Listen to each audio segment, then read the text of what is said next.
tarde a todos. Bem-vindos novamente ao nosso simpósio, nosso último dia de simpósio Abralic, Usos Políticos da Memória e da História nas Literaturas de Língua Portuguesa. Eu sou a professora Roberta, estou aqui acompanhada dos meus colegas, professora Renata, da UF, professor Daniel, da UFSCar. Meninos, não sei se vocês querem dar boas-vindas, né? O último dia. Boa tarde mais uma vez, né?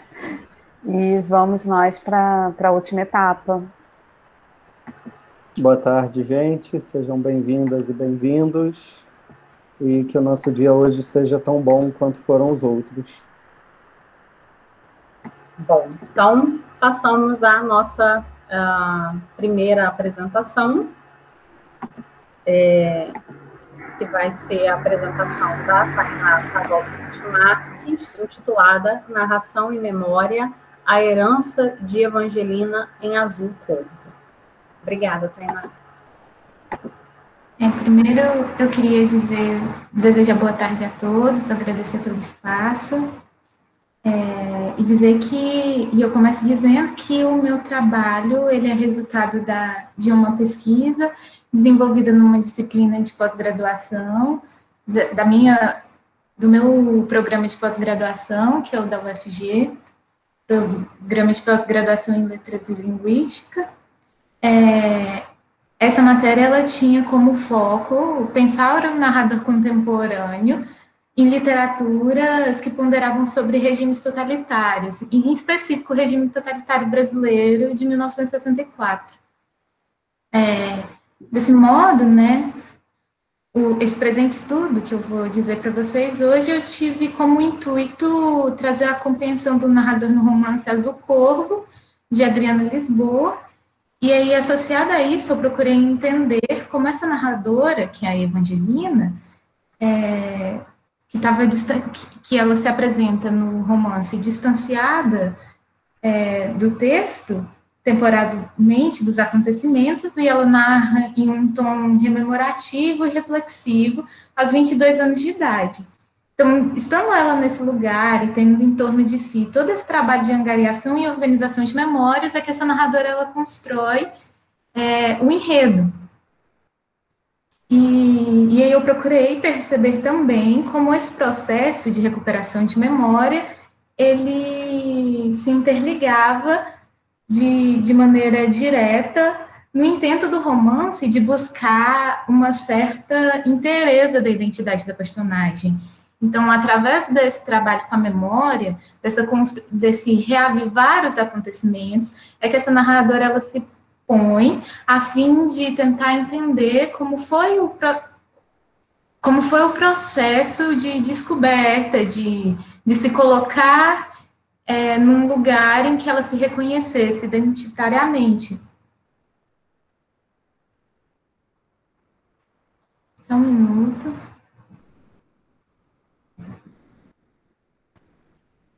Desse modo, eu percebi que através da transmissão intergeracional, do contato com as memórias que ela tinha com o Fernando, permitiu que houvesse esse processo de transmissão de memórias. E aí eu entendo que para o decorrer dessa pesquisa era preciso compreender, como eu havia dito, a postura do narrador contemporâneo e como ele se manifestava na produção da Adriana Lisboa, além de perpassar pela compreensão do romance contemporâneo e como acontece o tratamento de questões acerca dos eventos históricos traumáticos, que é o caso do regime civil-militar brasileiro. Eu penso, durante a discussão, em como essa pauta, ela se relaciona ao trabalho com a memória e toda a questão que norteia a transmissão desse tipo de experiência.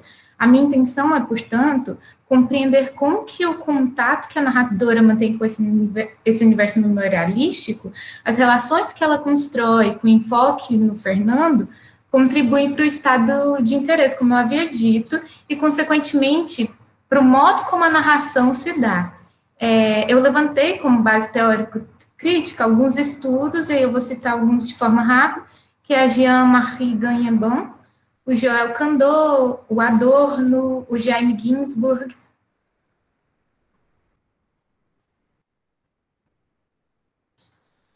eu dividi o texto em 2 tópicos, um que tentava discutir essa relação, essa construção da Evangelina narradora como uma herdeira, né, desse trabalho com a memória, e a outra parte eu ia discutir de forma mais incisiva, de forma mais demorada, a relação que o Fernando mantinha com a Evangelina, que permitia essa transmissão intergeracional que eu havia mencionado antes.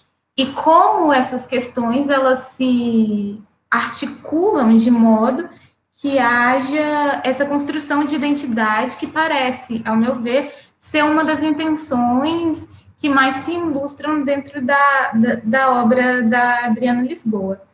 Então, para discutir isso, eu pensei um pouco que houvesse a necessidade de pensar o romance contemporâneo e as relações que ele mantém com o tempo. Eu achei que fosse necessário compreender isso, esse trabalho com o tempo, essa capacidade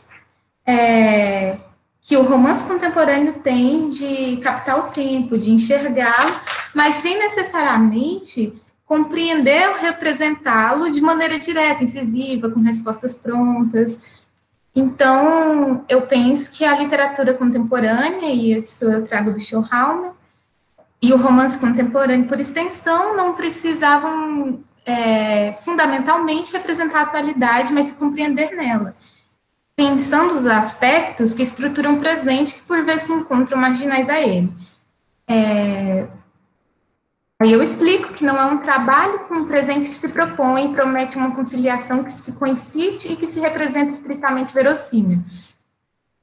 A fim de entender que nessa querela, o escritor contemporâneo, ele flerta com a vontade de se envolver com a realidade histórica, ao mesmo tempo que ele leva consigo a consciência da incapacidade de perceber completamente a especificidade dessa no presente. Aí, isso posto, eu faço uma discussão da necessidade de pensar na posição do narrador, produzido pelo e para o texto literário contemporâneo, sempre nessa questão de tentar entender que os discursos literários, eles buscam, na contemporaneidade, eles buscam tratar de temas e de lugares outros, que não mais aqueles canônicos, aqueles que a gente está acostumado a perceber num discurso de narração que tem como, eu vou chamar de influência, de herança, questões que se relacionam com a epopeia. Para endossar isso que eu digo, eu usei a teoria do Adorno, em que ele vai explicar, né, naquele ensaio que se chama Posição do Narrador Contemporâneo, como esse narrador ele se porta, qual é a intenção dele, e o que ele diz ser a intenção da narração, que é aquilo de transpor, sempre transpor algo. Estou tentando dar uma adiantada, porque eu medi o tempo de um modo que talvez não caiba na apresentação. E aí, no fim, eu faço essa discussão do narrador de maneira a procurar entender que esse narrador na contemporaneidade, ele vai produzir textos que não precisam necessariamente representar uma experiência direta, uma coisa que é vivenciada por aquele quem narra. Ele pode também empreender uma espécie de cumplicidade, uma participação tanto do leitor, como trazer coisas de fora, como postula o Walter Benjamin. E resvalo um pouco no ensaio que a Adele Castanho também vai pensar sobre o narrador contemporâneo, dizendo que ele narra, mas não de forma parcial, ele vai trazer uma nova postura de segredar, de tentar enganar, e que o leitor ele vai se posicionar dessa frente, nesse processo, como alguém que recebe, como alguém que compartilha dessas coisas que estão sendo ditas e explicadas. E aí, para afunilar isso, eu penso que o narrador ele não tem mais essa necessidade, essa preocupação de uma narração que parta e que trate exclusivamente daquilo que é verossímil, no sentido de representar a realidade de modo direto, Dessa forma, não existe mais uma preocupação com uma necessidade extrema, como eu havia dito, que vinha da epopeia. Para aquilo que fora narrado ganhar espaço, não existe mais a necessidade da presença nem da experiência pessoal direta. Assim, nesse contexto, a crítica pensa na possibilidade de uma narração de memória, feita a partir dessa, que seja, como é entendida aqui, dentro dos meandros da minha discussão, como herdeira, que vai ser o que eu defino que seja o método e o modo de narrar da Evangelina, em Azul Corvo. Postulada tal discussão, eu busquei compreender a relação, como eu havia dito, do romance da Adriana Lisboa, com as considerações feitas acerca do narrador contemporâneo, já que, para mim, em Azul Corvo, existe um trabalho extremado com a memória. Eu observo, então, que a postura da Evangelina, como ela se toma, como ela se porta, como ela se encontra afastada dos acontecimentos históricos que estão retratados ali no enredo, além de pensar a condição fragmentada que se encontra, ela usa da estratégia de fazer uma espécie de coxa daquilo que ela vai se lembrando, daquilo que vão trazendo para ela como memória. Essa condição faz com que ela busque, através da narração, completar a si mesma numa intenção de inteireza. A Evangelina começa o romance, a narração conta para a gente que ela está ali num lugar que não tem necessariamente um lugar, porque, dada a morte da mãe, ela empenha essa busca para se encontrar de novo. E aí a história, né, diz para a gente que no imaginário dela isso vai acontecer quando ela encontrasse o pai. E daí começa a sucessão de acontecimentos em que ela busca fazer uma espécie de caminho, de seguir os rastros da mãe até encontrar esse pai. Eu queria entender, assim, como essa narradora, que é herdeira de uma memória intergeracional, ela se posiciona e se completa, de modo a entender não só a sua história, a história individual da Evangelina, aquilo que lhe é subjetivo, o que eu estou chamando aqui de memória interna, como também uma memória externa, que seria coletiva, que seria social, no sentido de também compreender, nesse movimento de compreender a história social, ela compreende também a história da nação. É o entender da coletividade que contribui para a formação da identidade dela. Eu não sei se cabe fazer uma contextualização da obra, devido tempo, espaço e talvez a necessidade disso para o texto, mas eu faço de forma rápida em texto, para que eu explique a relação que a Evangelina tem com essa outra personagem, que é o Fernando. O Fernando, ele é ex-marido da mãe e um ex-guerrilheiro, que esteve presente na guerrilha do Araguaia. Essas coisas me parecem importantes para a compreensão da análise que eu proponho, justamente porque a jornada que a Evangelina se propõe para compreender e buscar essa identidade começa entendendo quem é esse homem, quem é o Fernando e como ele chegou ali, qual é o contato que ele teve com a mãe, como que as histórias dele se interligam à história dela própria.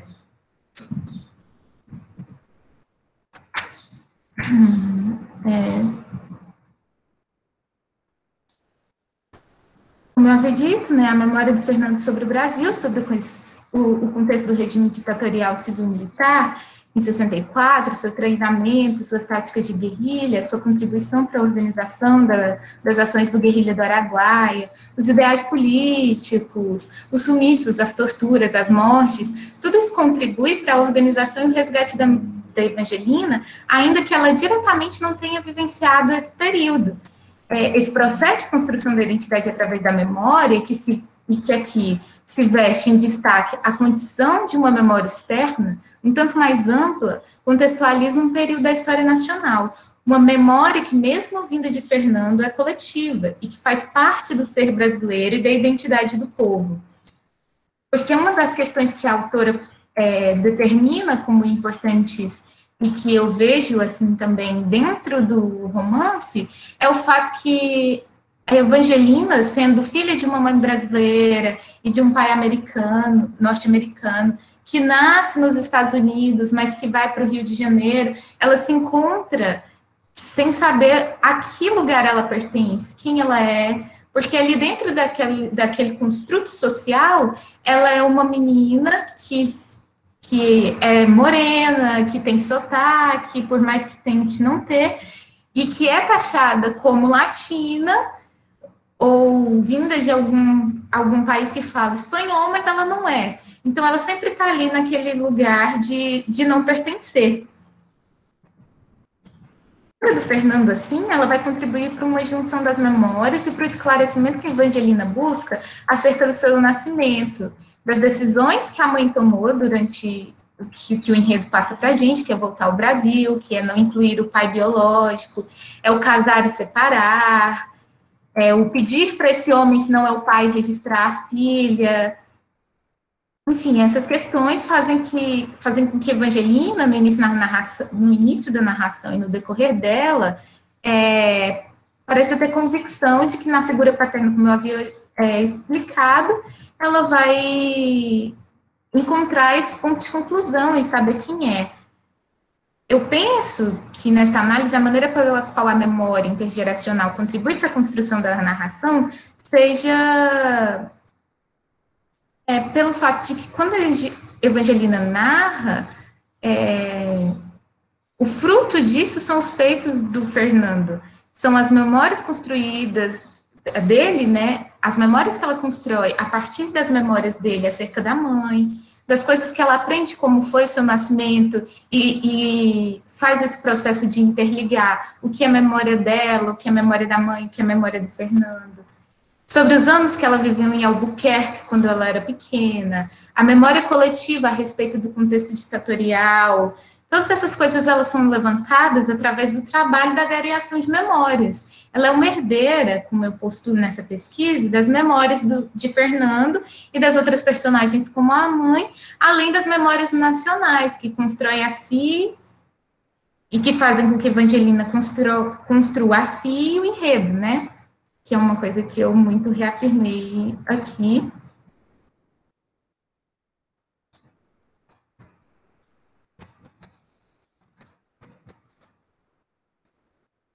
Eu uso um pouco o Kandô para poder explicar essa questão de que a narração ela acontece de um modo temporariamente distante, porque a Evangelina que narra para a gente já é uma mulher de 22 anos, ela está distante da menina com quem os fatos eles vão acontecendo. E ela explica, como eu havia dito, nesse lugar de voltar. Ela está ali num determinado ponto temporal e ela volta seu olhar para poder explicar como que foi esse processo de amadurecimento e de compreensão de quem ela é e de onde ela estava, até ela chegar ali onde ela narra. Então, entendendo isso, né, que é uma narradora que já está posta em um lugar que a identidade está bem marcada, é que eu penso nessa relação entre a constituição e a recuperação da memória, de uma memória geracional que existe em Azukov e usa o Kandô, como eu tinha dito, no momento em que ele diz acerca da reapropriação da identidade como um processo que perpassa pela aproximação do indivíduo junto à memória genealógica, que precisa necessariamente ser transmitida, uma vez que, em contato com a memória dos ancestrais, é um caminho direto para contribuir, né, com a preservação da própria identidade. A memória parece atuar em Azul-Corvo de forma a elencar ponto a ponto da narrativa, conectando assim passado e presente, sendo que, por vezes, o passado não pertence às memórias da narradora. Evangelina vai articulando memórias exteriores a si, se apropriando delas e construindo a sua própria história. A memória individual é construída também pelo viés da coletividade, é o se pôr em condição de alteridade, e sendo a família um dos núcleos sociais de maior contato, por vezes maior proximidade, é a partir dela que essa relação se põe. Evangelina assim o faz, mesmo essa relação consanguínea com Fernando, ela faz dele, através do contato, da intimidade da vida doméstica, do cotidiano, sua família. E ao aprender sobre o passado desse ex-guerrilheiro, do ex-marido da sua mãe, esses passados, eles a compõem. As histórias de Fernando, em certa medida, são delas também, e aí isso casa muito com um trecho que o Kandô fala sobre a memória familiar servir como um princípio organizador de identidade do sujeito, né? E como ele intervém nesse compartilhamento de certas lembranças e de certos esquecimentos. E nesse caminho eu acho que talvez eu não possa me demorar aqui.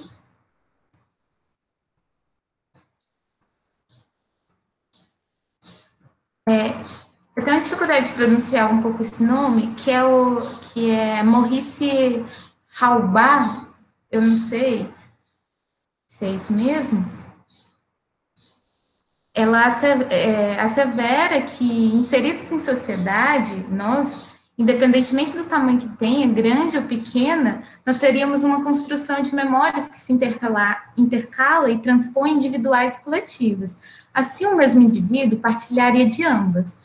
Todavia, faz uma ressalva dizendo que, apesar de encontrarmos na memória coletiva apoio para a compreensão e construção daquelas que não são próprias, das nossas próprias memórias, não significa que elas deixem de ser subjetivas, menos fruto de subjetividade por essa razão. A correlação das memórias se dá de maneira tão intrínseca, em essência, que se tornam interligadas, que aquilo que é coletivo se torna parte também do que é individual. A questão que se põe é o fato de que a memória coletiva, por mais interligada que esteja individual, assimila as lembranças subjetivas em uma outra ordem. Quando se evoca as memórias coletivas, existe a necessidade de se acreditar naquilo que vem de conhecimentos externos, que vem do outro, lembranças que não foram diretamente experienciadas, adquiridas e assimiladas no imaginário. Isso é uma coisa que eu observo e que, para mim, eu tenho de forma muito clara no Romance da Lisboa, quando eu penso na situação em que se encontra Evangelina na infância, em contraposição àquilo que eu havia dito, que é a posição que o narrador toma, que é um modo maduro, assertivo. O leitor, nós enquanto leitores, né, a gente recebe muitas informações que foram completadas com informações que vieram de pesquisa, afirmações que são frutos de observação posterior, nas informações passadas por Fernando. A narradora nos conta que existiam espaços que não eram preenchidos, espaços vagos, lacunas nesses processos de memória, e que ela vai conectar com outros tipos de... levantando outros tipos de concepção de narração. Ela vai inventar, ela vai completar com coisas que ela traz de textos, de documentos, do que ela tirou de verbete, do que ela tirou de enciclopédia.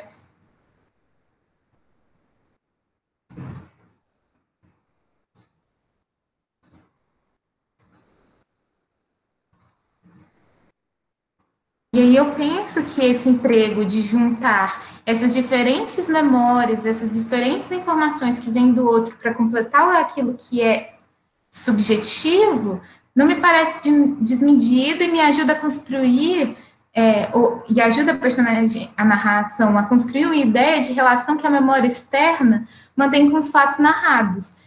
Como que aquilo que não era dela passa a ser. E juntos isso converte para uma ideia de memória que deságua a intenção de narrar. O romance não conta sobre o período ditatorial, mas ele faz dele um abrigo para poder completar a história da Evangelina. Tudo que vem da história nacional, tudo que é fato e contribui para os acontecimentos que levaram Fernanda até os Estados Unidos, também é dela e necessários para a compreensão da sua história. A identidade nacional que vai se formando conversa e com muita intimidade com a intenção da garota de buscar saber sobre si, suas raízes, quem é seu pai, o que tem dele, saber sobre a mãe, como ela viveu. Todas essas lembranças, todas essas histórias que antecedem a própria história da Evangelina, são importantes para a compreensão de quem ela é.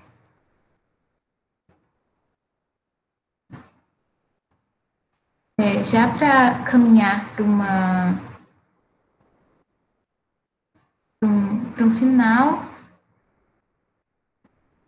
eu percebo que através dessa transmissão que eu chamo de intergeracional, que é a partir dessa construção de espaço, de intimidade e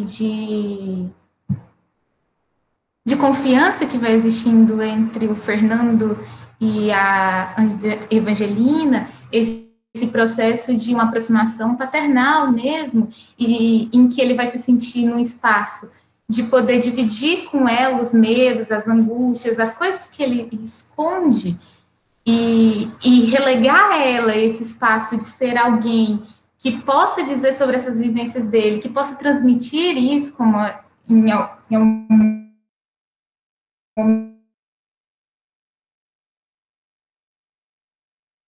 momento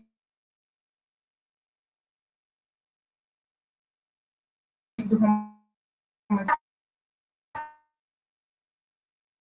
perdido com a parte fundamental da história brasileira para a integração da Evangelina, para o seu interesse. De algum modo, quando ela compreende o Fernando, ela compreende a mãe e, por fim, ela compreende a si mesma, dentro dessa relação de interdependência. A narradora, como produto dessa trajetória, já consciente de toda a sua condição de interesse, dona de alguma certeza sobre sua identidade, respalda a compreensão do trabalho com a memória como algo necessário para a construção do romance. Ela diz ser importante esses momentos para ela chegar onde ela chegou e para ela viver da forma como ela vive, para estar ali se pondo a dividir a história. Por fim, eu entendo que a acuidade do romance contemporâneo, em relação à postura do narrador, desse narrador em específico, e toda a questão que norteia a perda da experiência direta, é que ao fim dessa pesquisa, tomamos e compreendemos a narradora Evangelina, aos 22 anos de idade, como uma figura completa, firmada em um processo de autodescobrimento e construção de identidade, que advém da exposição às memórias, às trajetórias feitas por ela, com ela e além dela. E, portanto, uma narradora feita de memórias.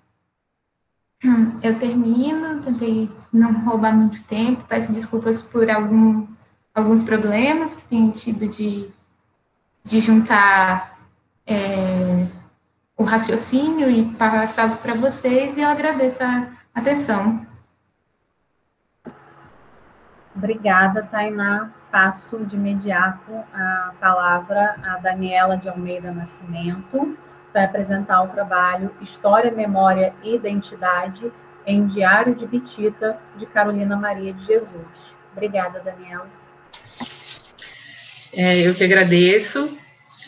Boa tarde. Está todo mundo me escutando bem, né? Sim.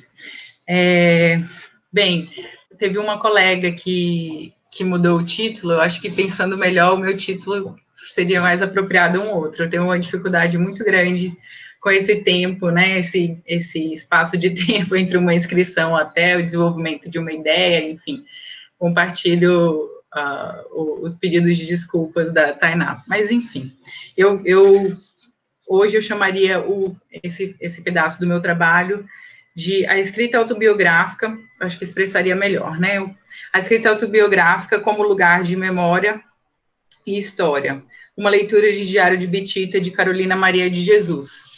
Bem, esse trabalho, eu peguei um pedaço da minha dissertação, né, então eu estou fazendo um recorte para ler de um dos meus capítulos. Eu trabalhei na minha dissertação com 3 obras da Carolina de Jesus, trabalhei com Quarto de Despejo, Diário de uma Favelada, Casa de Alvenaria, Diário de uma Ex-Favelada, e o Diário de Bitita, que, curiosamente, não é um diário, né, enfim. E eu começo esse trecho, esse capítulo, discutindo a autobiografia e a questão, o aspecto criativo e inventivo, enfim, da autobiografia, no sentido de não estar, de pontuar como ela não está sendo considerada aqui em oposição à ficção, ou a qualquer ideia de referencialidade pura, enfim. E eu vou começar a ler já de um certo ponto que eu já tinha feito essa discussão para poder caber no tempo. Segundo Graciela Ravetti, nos países industrializados e com passado colonialista, a autobiografia se justifica no caso de uma transformação radical na vida de um indivíduo. Já nos países subalternos ou com histórico colonial, essa narrativa surge da necessidade de modelos de identificação e de percursos de integralização de identidades. Nesse caso, a primeira pessoa pode se transformar, então, em uma primeira pessoa do plural, mesmo que nunca totalizante. Nesse sentido, também, afirma Silvia Molloy que na autobiografia hispano-americana é comum que a petite histoire, episódios triviais da vida de um indivíduo, tenham pouco ou nenhum lugar, porque há um interesse público no falar de si que excede uma questão particular. No texto Autobiografia, Territórios da Memória e da História, Bela Joseph ainda coloca essa questão com base no contexto latino-americano e de acordo com a sua definição, abro aspas, a autobiografia, modo de ler e escrever, apresenta uma natureza híbrida, é um discurso ordenador do texto, uma convenção que se escolhe para poder transgredir, parte-se do pessoal e tenta-se superá-lo para impor uma problemática coletiva. É sempre uma representação dos acontecimentos baseada na memória. Eu fui narrada pela minha existência, fecho aspas. Por isso, considerar a autobiografia o mais referencial dos gêneros como se estivesse submetida a uma, aspas, realidade, a fatos concretos, é um equívoco por ignorar precisamente o caráter discursivo dessa modalidade literária. Ainda segundo Silvia Molloy, abro aspas, a autobiografia não depende de acontecimentos, mas da articulação desses eventos armazenados na memória e reproduzidos através de rememoração, e verbalização, fecho aspas. Na Europa e nos Estados Unidos pós-guerra, a partir da década de 50, houve um afloramento de narrativas autobiográficas, em grande parte testemunhos de sobreviventes da Shoah na Segunda Guerra. Com o advento dos estudos feministas, principalmente na França, na Inglaterra e Estados Unidos, a literatura de autoria de mulheres, incluindo-se escritas confessionais e memorialistas, passam a ser recuperadas e valoradas. Na América Latina, principalmente no período pós-ditaduras militares, despontam os testemunhos dos perseguidos políticos. Das lutas pela independência de diversos países africanos também emergem narrativas de cunho autobiográfico. Essa tendência da segunda metade do século XX a uma centralidade do eu na literatura configura o que a teórica argentina Beatriz Sarlo chama de guinada subjetiva da literatura. Nesse contexto, uma nova ordem narrativa se instaura, no qual autores e textos subalternos, outrora, aquém do mundo letrado, questionam todo o sistema epistemológico ocidental de fundamento eurocêntrico, inclusive a base teórica da teoria e críticas literárias. Para Bela Joseph, a crescente importância a crescente importância da autobiografia é parte da revolução intelectual caracterizada pelo surgimento de uma forma moderna de consciência histórica, fecho aspas. Essa consciência diz respeito ao processo no qual a noção iluminista de uma identidade única, centrada e universal entrou em declínio, resultado de um processo de rupturas e fragmentações na concepção de sujeito da modernidade. A emergência do eu na literatura é também concomitante com questionamentos filosóficos, históricos, sociológicos acerca da subjetividade e das ideias eurocêntricas de identidade fundamentadas nos ideais humanistas do iluminismo.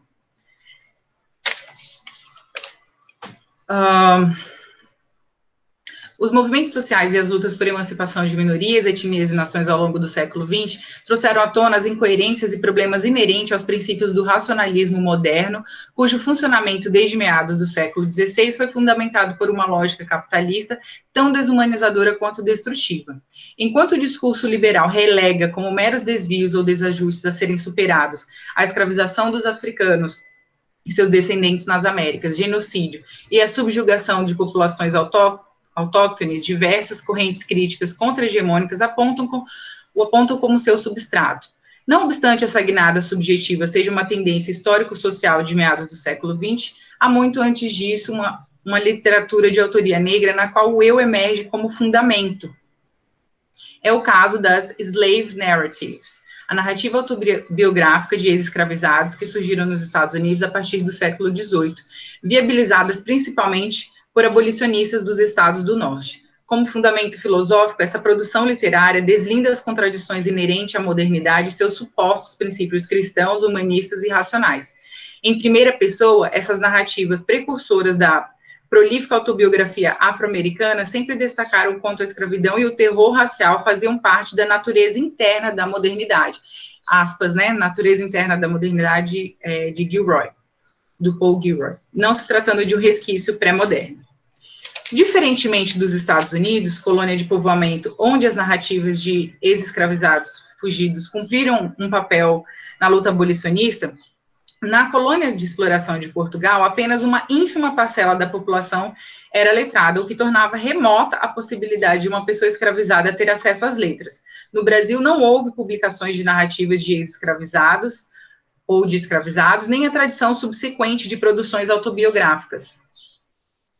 Contudo, recuperar a tradição afro-americana para pensar Diário de Bitito torna possível estabelecer um diálogo da obra com uma conjuntura transnacional que, ao mesmo tempo que acrescenta a literatura brasileira e sua vertente negro-brasileira, também transcende esse contexto e entrega uma contracultura que Paul Gilroy chama de Atlântico Negro.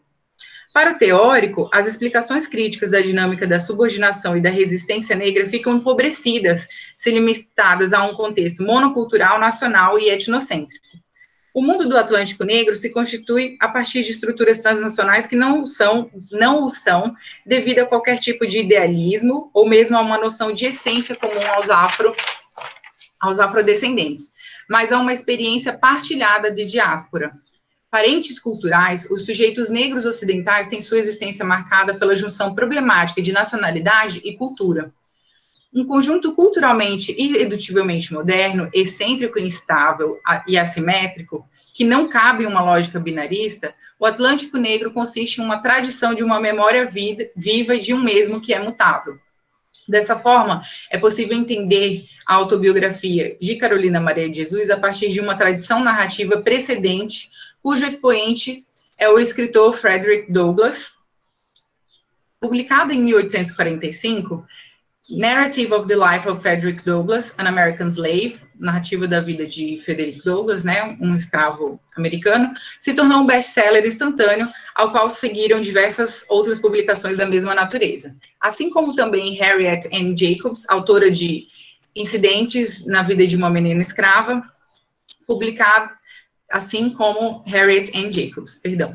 Publicada mais de uma década depois de Douglass, a narrativa de Jacobs se tornou um marco da literatura afro-americana e acrescentou a perspectiva de gênero à problemática da escravização, na sua exposição tanto da irracionalidade quanto do anticristianismo operantes no sistema econômico da plantation. Com destaque alcançado na cena cultural dos Estados Unidos, essas publicações de autoria de ex-escravizados africanos e afro-americanos se tornaram um marco incontornável no interior do movimento abolicionista. Abro aspas para uma fala do Paul Gilroy. O material filosófico para a causa abolicionista não seria mais gerado exclusivamente por comentaristas brancos que articulavam o cerne metafísico de narrativas escravas simples e factuais. Também é importante enfatizar que esses textos oferecem muito mais do que a reformulação e a transformação da conhecida alegoria hegeliana. Eles expressam de maneira mais poderosa uma tradição de escrita na qual a autobiografia se torna um ato ou um processo de simultânea autocriação e autoemancipação. A apresentação de uma persona pública torna-se um motivo fundador dentro da cultura expressiva da diáspora africana. O teórico inglês ainda observa que o caráter estético da modernidade do Atlântico Negro tem base em uma economia discursiva que não subordina a singularidade da experiência escrava ao poder totalizante da razão universal detida exclusivamente por brancos. Abro aspas. Autoria e autonomia emergem diretamente do deliberado tom pessoal dessa história, fecho aspas. A narrativa autobiográfica negra conjuga, assim, a autopoiesis a uma poética fundada em uma perspectiva política distinta, na qual as experiências do tráfico escravo e da plantation são assinaladas como parte legítima da história moral do Ocidente, como um todo, e não apenas episódios discretos na história de uma minoria, ou mesmo aberrações em relação ao espírito da cultura moderna, que provavelmente teriam que ser superados pelo progresso inexorável rumo a uma utopia secular e racional. Ou seja, Demarca-se também que quando a escrita autobiográfica negra tematiza a escravidão ou relações raciais, isso não diz respeito a um subtópico, a uma particularidade concernente a um grupo, mas a uma questão ocidental. Há, portanto, um caráter político inerente a essa narrativa autobiográfica de autoria negra, cuja semelhança com a vida faz parte também de uma estratégia na construção literária, cujo fim último é uma transformação da realidade. Diário de Bitita, quarto livro publicado de Carolina Maria de Jesus, está intimamente relacionado à problemática racial do Brasil nas instâncias editoriais, biográficas, estilísticas e temáticas. Há uma estreita relação entre memória e construção de identidade por meio da assunção de uma identidade negra brasileira. A questão da nacionalidade é fundamental, pois diz respeito tanto a uma questão da divisão política do espaço geográfico e simbólico, quanto a uma identidade que se constitui tanto de uma raiz, um passado original, quanto também de rotas, demandas políticas referentes às questões do presente. Cronologicamente anterior aos primeiros 2 livros autobiográficos, Quarto de Despejo, de 1960, e Casa de Alvenaria, de 1961, a narrativa, Diário de Bitita, que é de 1986. Revela um projeto literário da escrita de si em um empreendimento de captura de um sentido global e coerente da própria história, uma característica recorrente à autobiografia enquanto gênero. Fato curioso, na ficha catalográfica da primeira edição brasileira de Diário de Bitita consta o registro. Ficção brasileira, literatura brasileira, romance. Já na edição de 2014, da editora SESI, lê-se Memória, Sociedade, Literatura Brasileira, Diário. Por que, então, pensar o livro a partir de uma discussão da autobiografia? Para justificar a escolha, primeiro é preciso retraçar a trajetória da obra e, segundo, estabelecer paralelos a partir de uma noção de fluxos culturais e transnacionais. Eu vou resumir isso para eu não ler tanto e entrar mais na parte de memória.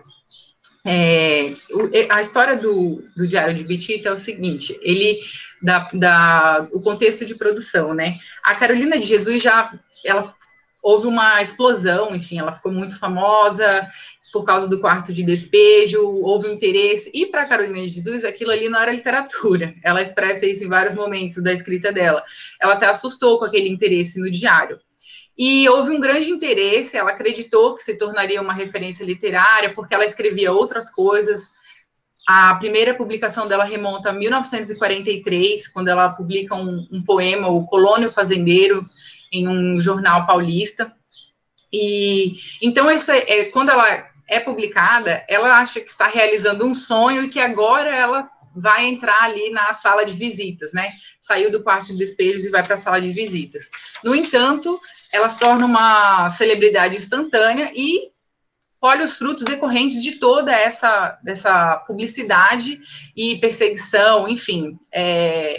Isso que a gente está falando de 1960, Não tinha internet ainda para as coisas serem tão instantâneas, mas ela é muito assediada e mesmo se a gente vai olhar os arquivos dos jornais, o sensacionalismo, Carolina louca ou inteligente, enfim, todo tipo de especulação sobre ela. E aí ela já tinha passado por esse momento, no ano seguinte ela já publicado, na verdade foi mediação do Audálio Dantas, o Casa de Alvenaria, diário de uma ex-favelada, supostamente, uma história de sucesso, bem sucedido, resolveu tudo, simplesmente saiu do quarto de despejo, e se segue a isso um completo esquecimento, Enquanto o quarto de despejo vendeu mais que a água, superou o Jorge Amado, que era um best-seller na época, superou Sartre, enfim, é interessante acompanhar esses registros, enfim. O quarto de despejo, o Diário de Alvenaria já não teve esse interesse. E aí o Diário de Bitita, ele surge só muito, muito depois, por mediação de 2 jornalistas francesas, para quem a Carolina entrega os manuscritos de Diário de Bitita, que não é um diário, E aqui toda essa questão que eu defendo de ser uma autobiografia, porque não tem realmente as entradas, não é uma escrita ali do momento, ela retoma uma memória infantil. Em Bitita, a narradora não discorre sobre a própria escrita, nem situa o momento da narração, mais um aspecto que a diferencia dos diários.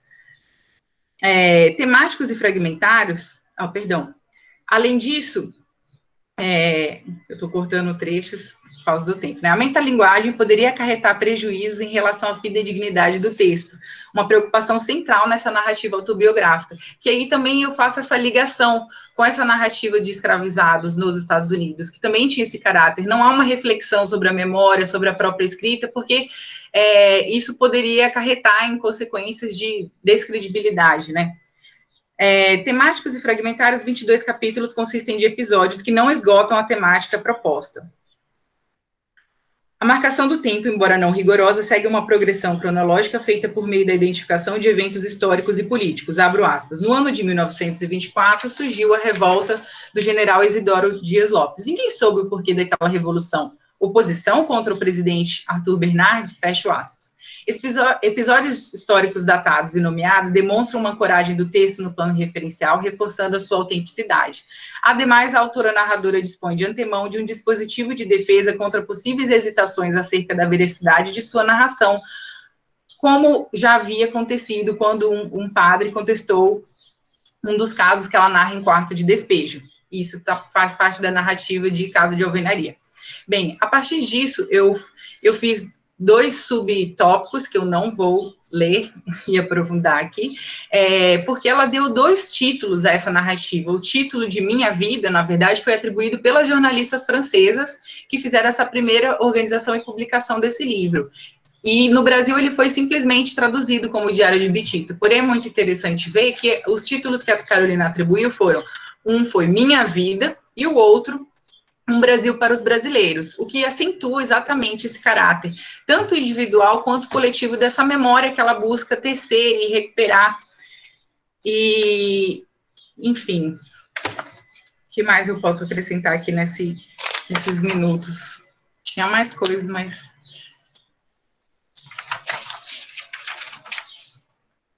Bem, Um Brasil para os Brasileiros. Um dos subtítulos da Minha Vida, Genealogia, Origens e Heranças. Eu vou pular esse e falar desse Um Brasil para os Brasileiros.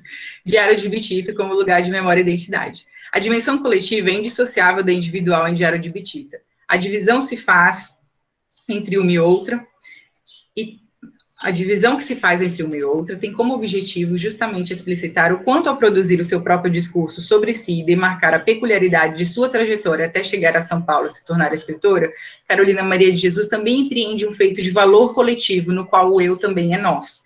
Essa característica é mais um ponto em comum com as slave narratives. Escritas por um autor-narrador personagem, cuja excepcionalidade é um fator indispensável, quase sempre, a um escravizado letrado que se libertou do jugo da escravidão por meio de artimanhas possivelmente verossímeis para o público leitor branco.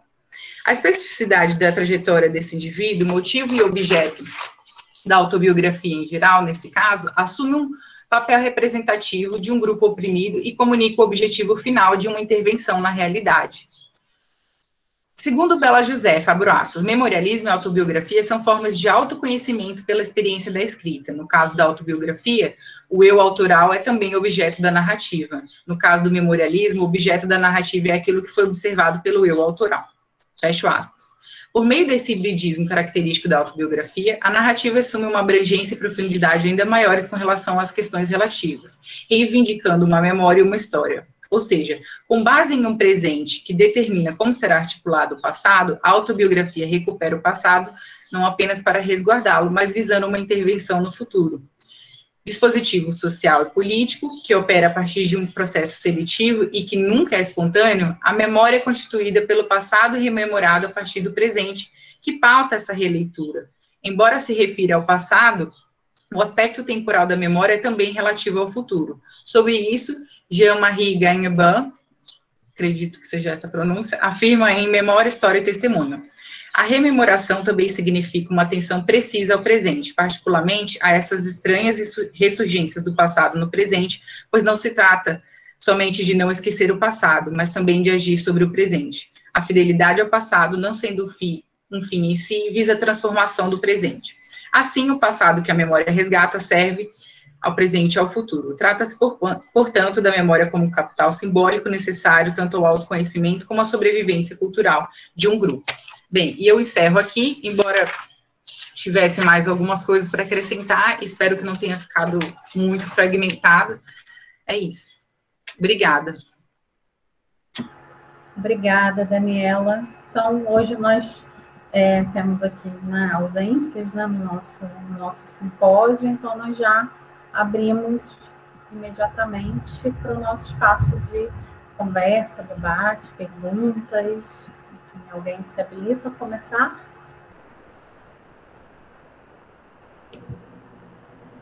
Renato? Vai, Daniel.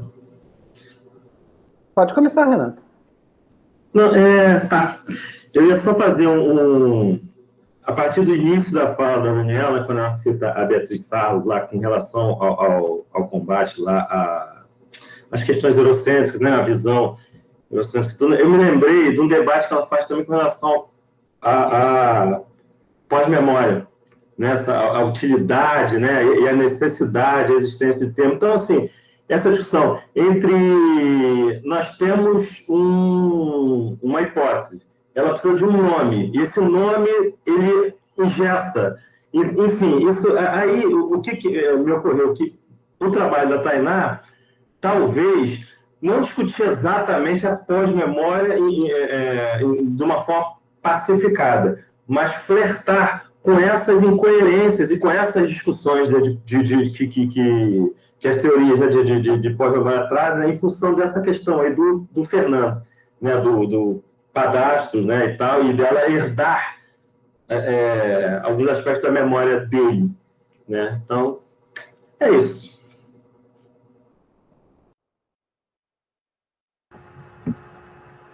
Vamos fazer em bloco? Vai, Daniel. Eu achei que elas já fossem comentar, responder a pergunta do Renato. Daniela e Tainá preferem comentar ou preferem que a gente... Abram o microfone, gente, não precisa também ficar nessa coisa Renata, eu acho que eu não entendi a sua pontuação, desculpa, você falou de uma questão de pós-memória. Você poderia explicar melhor? Não sei se tá. foi bem uma pergunta, um comentário. Não, eu fiz só um comentário, porque como você abriu falando de Beatriz Sarlo, até um outro aspecto da Beatriz Sarlo, mas isso me remeteu à discussão que ela faz sobre pós-memória. E eu encaixei esse insight assim, no trabalho da Tainá. Foi um pouco isso. Entendi. Obrigada. Ok. Agradeço também.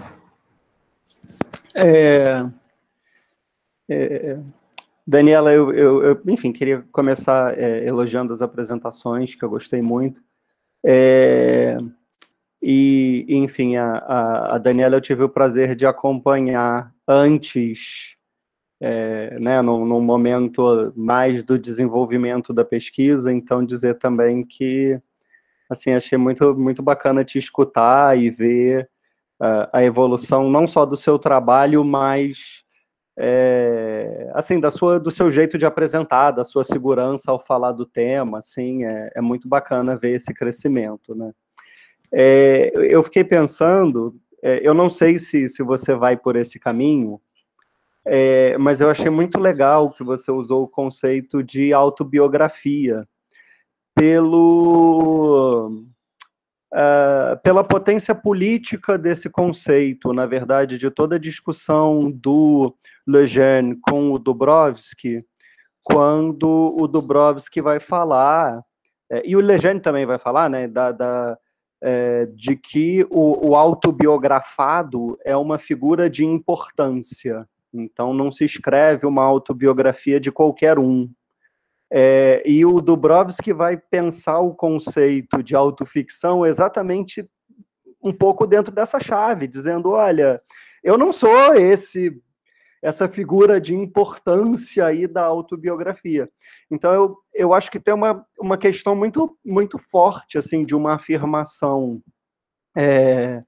da escrita da Carolina e da possibilidade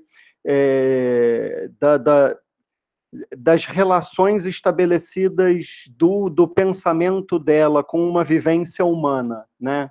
E não aquela coisa de uma subjetividade da mulher negra pobre, mas enfim, uma subjetividade onde a condição de carência em vários sentidos pode pronto, tocar aí em toda essa condição de carência humana, né? E não só no fator excêntrico.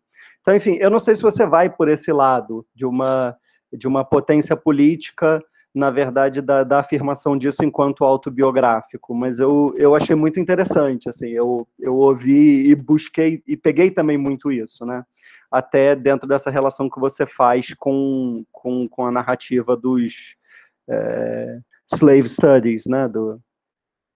Enfim, aí queria que você comentasse um pouco sobre isso. Sim, na verdade é um desafio muito grande, né? Eu queria trabalhar a Carolina de Jesus aqui na Unesp, né, de Araraquara, e, enfim, por muitas questões, e por, não sei, eu fiz letras na UFSCar, né, e depois de muitos anos de sala de aula, voltei para fazer o mestrado, enfim, apaixonada pela Carolina de Jesus, e eu queria falar de Carolina de Jesus, e eu queria falar de Carolina de Jesus em estudos literários, né, e pensar esse texto da Carolina, ele é muito problemático, né, ele traz muitas questões, porque a gente não tem, né, até mesmo quando você vai num evento, onde você vai escrever esse trabalho, né, a que se refere, porque até houve um incômodo, na verdade, não chegou a ser uma polêmica, né, num evento aqui da instituição, em que colocaram Marilene Felinto, Ana Maria Gonçalves e Carolina de Jesus, tinha vários grupos de trabalho, e o evento era sobre o eu na literatura, e aí juntaram esses trabalhos que um não dialogava com o outro, embora as autoras, né, a Marilene Felinto, ela nem se autodeclarar, eu sou uma escritora negra, eu sou uma escritora, enfim, ela não se configura nessa chave, ela não trata dessa questão diretamente, enfim, e foi junto, né, a gente, e inclusive a gente problematizou na nossa mesa, porque nós três toda vez estamos juntas, né, nesse trabalho, simplesmente porque as autoras são negras, e a gente ficou se perguntando o que tinha a ver, e era um trabalho sobre o eu, e havia outras mesas, por exemplo, falando de texto autobiográfico, né, e falando, por exemplo, de infância, de Graciliano Ramos, e aqui em Diário de Bitita, ela trata da infância, e o meu trabalho fala disso, enfim. E aí essa questão toda é muito problemática, porque quando a gente pega, né, essa questão lá uma discussão francesa, né, sobre quem é o autobiografado, enfim, e o Lejeune, ele vai se reescrevendo e vai atualizando tudo aquilo que ele fala, enfim, é uma grande problemática. Eu acredito que quando essa autobiografia desse sujeito, né, oprimido, enfim, excêntrico, quando a Carolina faz essa escrita, eu acredito que ela está na chave da autobiografia. Eu não sei se eu vou responder exatamente o que você está perguntando, né, muito mais do que na autoficção. Por quê? Esse caminho foi sugerido, né? Por que não pensar como uma autoficção? Porque eu creio que na autoficção haja um maior nível de reflexão, ou talvez até um jogo ali com a linguagem, que ele não aparece nesse texto, né? Ele tem o artifício dessa escrita voltado exatamente para a tentativa de aproximar isso o máximo possível dar uma veracidade, exatamente isso que eu tinha falado, porque a preocupação é em legitimar essa verdade, essa memória, né? Inclusive porque a Carolina, ela tinha sido muito, especificamente a Carolina, ela foi muito questionada. Por um lado, ela recebeu muitas críticas de que aquilo era muito errado pela forma que o livro foi editado, revisado, né, que aquilo era completamente errado, aquilo era um livro de uma mulher semi-alfabetizada, e ela comenta isso no diário dela, que aparece lá em Casa de Alvenaria, né? O repórter me chamou de semi-alfabetizada. Isso quer dizer, eu aprendi só metade, né? Ela pega o semi ali, literalmente, eu aprendi só metade do que eu deveria aprender. Mas se eu parei de estudar no segundo ano, ela não fala do ensino fundamental, obviamente, né? Mas, enfim, se eu parei de estudar no segundo ano, é porque eu não tive condições, E aí ela se legitima. Por outro lado, ela recebe críticas. Isso não foi a Carolina que escreveu. Uma negra favelada. Se a gente vê a mídia ali da década de 60, o politicamente correto não havia, o vento não havia batido nem de longe na mídia brasileira, né? E aí criticam como uma negra favelada falando, porque ela não falava me lavei, falava biluíme, né? Uma influência literária ali das franjas, uma mulher que catava papel. Então, o que era literário para ela, né? Ela era aquelas leituras de uma antologia escolar, né? Um romantismo, enfim. E ela repetia isso, a biluíme pela manhã. Ela escreve isso 1000 vezes. Ela nunca fala, lavei o rosto, lavei as crianças, enfim. E aí questionam e falam que isso não foi ela. Com certeza foi o repórter que mediou a publicação dos 2 primeiros diários. E ela também comenta, ela reage a isso, né? E fala, será que o negro não pode escrever literatura? Será que o negro não pode falar? Enfim, então eu creio que pensar esse livro na chave da autobiografia faz mais sentido, né? Porque é alguém de importância. Ela está exatamente se colocando neste lugar de importância. E muito mais, eu acredito que o Diário de Petita é muito mais maduro politicamente pensando do que os livros anteriores dela. E a Carolina, só ressaltando, ela não escreveu só obras autobiográficas, né, que inclusive o diário dela, como eu falei, ela nem considerava aquilo literário. É bem interessante ver a reflexão que ela faz sobre essa escrita. Não sei se eu respondi, Daniel.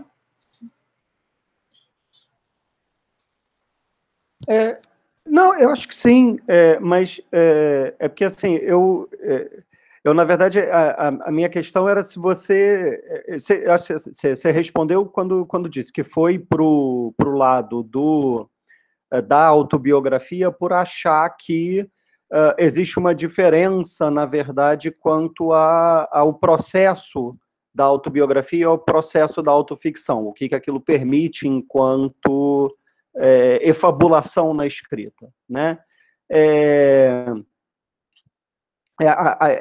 Na verdade, eu estava achando que você tinha ido para um lado de usar o termo autobiografia para apoiar a conferência de uma importância à escritora e à figura da Carolina, dentro dessa discussão de como o autobiografado é alguém que exerce um papel importante, e o próprio Dubrovsky vai falar na autoficção que, olha, aqui não, qualquer um pode fazer autoficção, né, não precisa ser essa figura digna de uma autobiografia. Então, a minha questão era mais essa, assim, se a sua escolha do termo foi política. Então, acho que você respondeu, tipo, não foi por esse lado. Mas mesmo assim, eu acho bastante interessante isso, assim, né, para além das diferenças quanto à possibilidade de efabulação, né, mostrar o quanto que isso também tem a ver, porque eu já tinha te ouvido falar uma vez sobre isso, né, sobre como que as questões de ausência, de precariedade ou de frustrações na Cecília Meirelles, por exemplo, são vistas como questões humanas, e na Carolina são vistas, por um lado, da mulher negra favelada, e não como questões humanas, né? Sim. Tem sempre essa coisa do subgrupo, né? Então, enfim, daí essa questão, sabe? Olha, também aqui essa questão da grandiosidade, da grande escritora, e não só dessa pessoa que entra ali num regime de subgrupo. Sim, e é curioso que eu não tinha leituras autobiográficas pré-Carolina, e quando eu vou buscar entender essa obra, eu encontro em comum com quaisquer autobiografias uma narrativa, uma recuperação da infância, da sua genealogia, né, uma recuperação ali daquele momento em que você aprende a ler e se apega aos livros. Em Diário de Petita, ela faz tudo isso, que, por exemplo, tem muita semelhança com o que o Graciliano Ramos faz em infância, nesse sentido, dessas temáticas que aparecem em comum, né? E aí a Silvia Molloy, ela faz um estudo em toda a América hispânica de narrativas ao longo do século XVIII e XIX, narrativas autobiográficas, e também tem essa marca. E aí eu vou lá nas slave narratives e também, então assim, é excêntrico e, no entanto, tá seguindo um código ali, né, de autobiográfico. Por isso que eu acredito que entre, e eu penso ela como, realmente, como autobiografia. Cícero, depois eu vou voltar nesse embalo aí, que eu quero meter aí também, mas vou passar a palavra ao Cícero primeiro. Gente, vocês me ouvem? Legal. Primeiro, eu acho que assim, eu vou falar uma coisa talvez parecida com o que o Daniel tá falando, não sei se a Roberta vai falar, acho que a gente vai continuar na mesma, não sei. Mas eu queria agradecer as duas comunicações, assim, é um prazer, porque me suscitaram uma série de questões, primeiro porque a Tainá trabalha com coisas bastante semelhantes com o que eu trabalho, e porque a Daniela, no caso, ela trabalha com uma das minhas escritoras favoritas, né, então...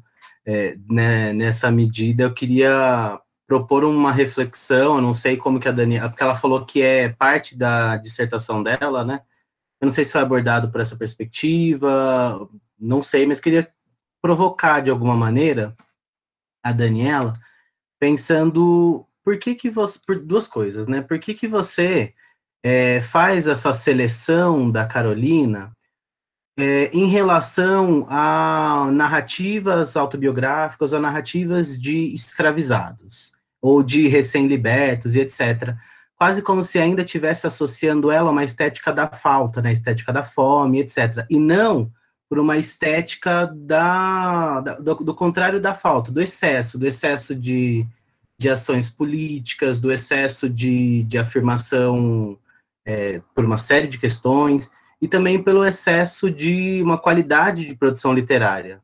Então, eu acho que a reflexão era uma só, no fim das contas, né? Por que você associa ela a uma estética da falta, relacionando essa vida dura dos escravizados e recém-libertos, e não por uma estética do contrário da falta, né? Acho que era só isso mesmo, obrigado.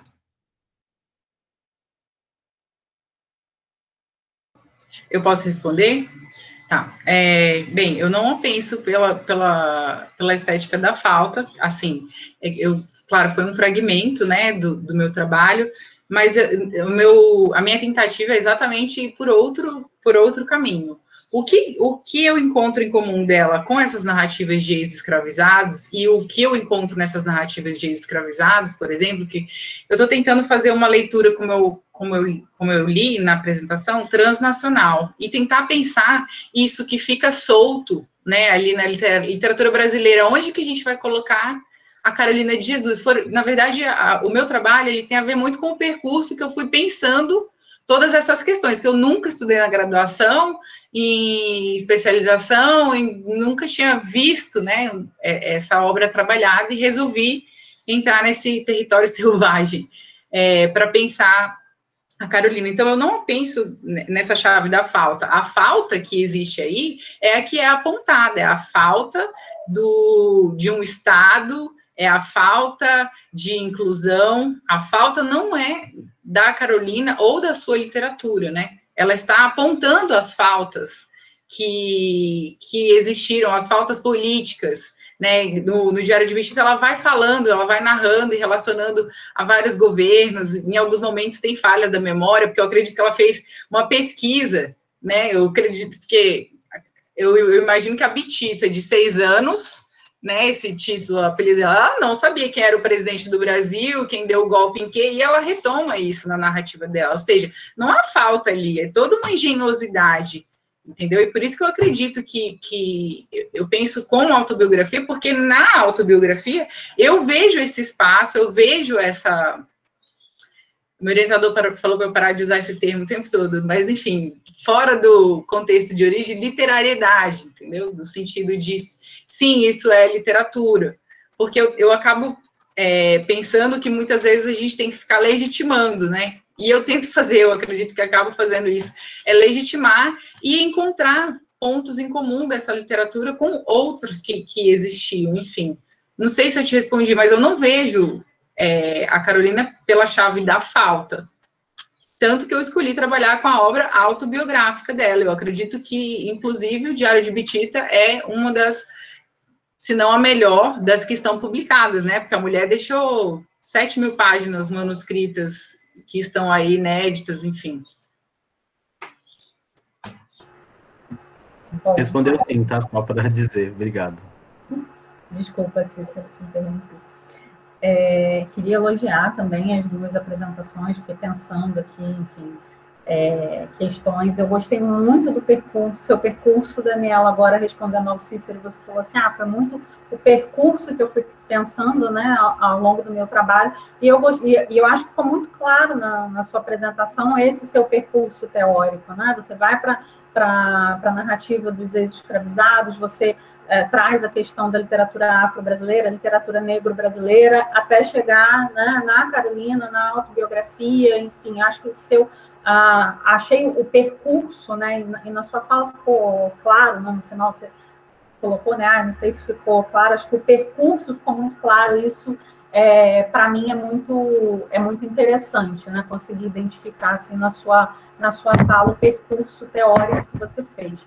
E como você, né, comentou aí nas respostas, acho que é de fato um terreno delicado, né, quando a gente observa essas caixinhas em que esses textos, né, enfim, recorrentemente são colocados, e com uma referência como a da Carolina, em que a gente tem elementos para rebater, né, a partir da própria voz da Carolina, elementos para rebater algumas coisas que foram ditas aí ao longo, né, do tempo, né, desde a primeira publicação, não, mas foi o jornalista que colocou, então, dialogando um pouco também com essa questão da falta e do excesso que o Cícero colocou, acho que é um grande gancho pensar, né, nessas tantas páginas que ela deixou escrita e nos próprios comentários que ela faz sobre toda uma política editorial que foi configurada em torno da figura dela, ou seja, da imagem que se constrói, da imagem que ela mesma diz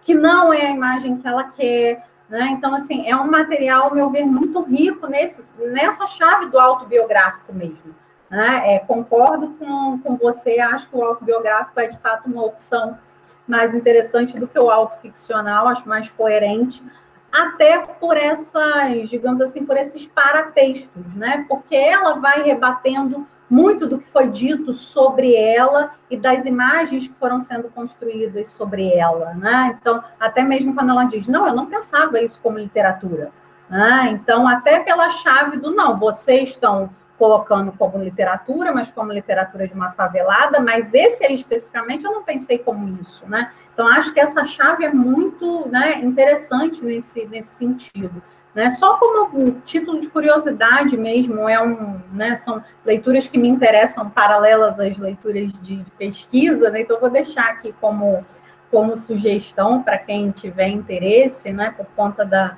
Daniela ter falado ter começado por essa vertente da narrativa dos ex-escravizados, né, um livro que foi publicado, se eu não me engano, no ano passado, da professora Marisa de Carvalho Soares, que é professora de História da África da UF, que é um livro chamado Diálogos Maqui, de Francisco Alves de Souza, e que vai nessa... né, são 2 diálogos do século XVIII, né, vou colocar o título aqui no chat, o que vai, né, acho que é um trabalho muito interessante, muito rico, que a professora Marisa faz a partir dessa figura que é um ex-escravizado da Costa da Mina, que pertencia a uma irmandade católica, né, fundada no Rio de Janeiro, e quando ele é elevado à figura de presidente dessa irmandade católica, ele escreve, né, 2 diálogos, né, um explicando um pouco dessa trajetória, né, e explicando também essa relação a relação religiosa, né, dos ex-escravizados, quando se convertem ao catolicismo, enfim, explicando um pouco dos desdobramentos dessa questão especificamente religiosa, né. Eu particularmente considero, assim, um livro muito rico, daqueles, assim, que não necessariamente vai entrar na nossa pesquisa, mas é uma leitura que vale a pena, né? E eu acho que a gente precisa dessas leituras, né? Em muitos momentos, né? Sair um pouquinho do especificamente que a gente está pesquisando, enfim, eu gosto muito do trabalho que a professora Marisa faz. Tá? Sobre a Tainá, acho que eu não lembro se foi ontem ou anteontem aqui, que a gente, até Renata e Daniel até falaram da questão da latitude, longitude, enfim. E eu fiquei pensando no trabalho da Tainá, eu não sei se eu perdi especificamente em algum momento, né? Mas nessa relação da memória, quando o Renato fala da pós-memória também, né? Mas pensar não só essa relação temporal, como também a questão especificamente do deslocamento, né? Da situação do imigrante, enfim. E estou aqui pensando, infelizmente ele não está aqui hoje porque está dando aula, né? Mas no Alisson, que apresentou ontem, que tem um trabalho sobre a obra, enfim, e o Alisson trabalha muito nessa vertente da questão do imigrante, né? Então, pensar também, né, essa lógica da espacialidade, enfim, desse ocupar outro espaço, construindo uma memória sua, mas atravessada por uma memória que te antecede, né? Então, eu acho que e a gente tem algumas, né? Tem bastante coisa com relação à literatura brasileira contemporânea sobre essa questão dos deslocamentos, dos trânsitos, né? Então, eu acho que é uma questão interessante aí a observar, né? Eu vou ver se eu acho aqui o texto do Alisson e deixo como indicação também, tá? Mas com isso, deixo aqui meus parabéns aos dois trabalhos. E fiquem à vontade se quiserem comentar. E quem quiser falar também, abre o microfone. Não, abri aqui também para agradecer, né, a Daniela e a Tainá pelas apresentações. Acho que nós conseguimos manter aí pelos 5 dias o alto nível da nossa discussão, né? Pena que os outros dois não estivessem presentes, mas eu acho que a gente fecha com uma questão bem importante também, né? Que é essa questão da voz do autor. A Roberta falou um pouco aquilo que eu ia falar para a Daniela, né? Assim, eu concordo, eu acho que a gente precisa pensar nesse texto, sim, como uma autobiografia, até para rebater todo um imaginário que foi construído em relação à Carolina. Então, acho que a sua proposta é super válida e super bem executada. Parabéns, adorei o seu texto. Queria até ler a sua dissertação para ver como é que é o conjunto aí da ópera, né? E para a Tainá, eu acho que eu vou pela mesma linha que o Renato começou, né? Eu não consigo pensar nesse texto sem pensar em pós-memória, né? Eu entendo que foi um trabalho para uma disciplina e que provavelmente você tinha um corpo teórico ali para ser analisado, mas se você pensa em desenvolver isso para o futuro, tal, eu acho interessante você ir por esse caminho da pós-memória, né? Porque é essa memória de segunda geração, é essa memória que é adotada e incorporada pelo sujeito e que vai compor a sua identidade, que vai fazer a marca desse tempo, né? Então, acho que casa muito bem com o que você está pensando para o romance, né? Então, você pode ir lá na Hirsch, ou pode ir na Sarlo, enfim, mas pensar em como essa memória, né, de segunda geração vai fazer parte da personagem, vai compor aquilo que ela chama da sua própria identidade. Então, fica a sugestão aí, não sei se é o seu caminho, mas fica aí como uma sugestão. Mas era isso, eu acho que, no mais, eu vou repetir aqui o que as pessoas já falaram, né? São 2 trabalhos super interessantes para a gente pensar a literatura brasileira, né? E pensar como a gente não encaixa, que encaixa é uma palavra forte, mas como a gente lê isso e pode teorizar sobre isso, saindo um pouco das caixinhas já formatadas. Mas obrigada e parabéns às duas pelas apresentações.